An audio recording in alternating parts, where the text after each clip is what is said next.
Recently I had to go to a new place for an important event. I have a cold, so that's why my voice may sound muffled at times.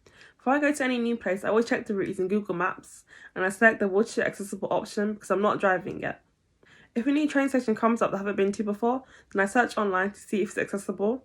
Or if it's a new tube station, I check the TfL step-free tube map index.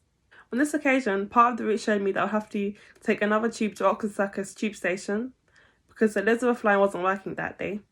So I checked the TfL step-free tube map to see if Oxford Circus was accessible. The map index showed me that a ramp would be needed to board at some of the tube lines at Oxford Circus, and there was even a wheelchair symbol next to the station name, which I was happy about.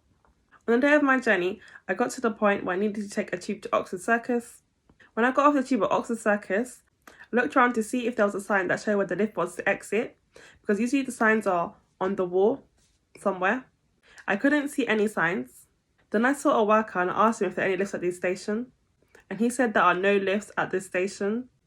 I panicked, but then he said there are lifts at the next tube station. So then I got back on the tube and got off at the next tube station. I looked around again to see if there were any signs showing where the lift was to exit the station, and I couldn't see any signs. Then I realised that this tube station didn't have a lift either.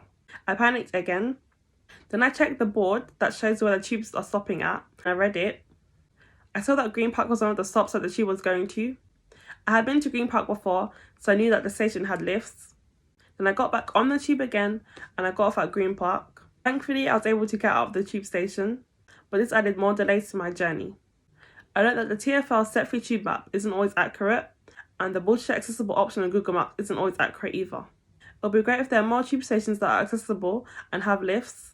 There are also some train stations that aren't accessible too, but there are many more tube stations that are not accessible.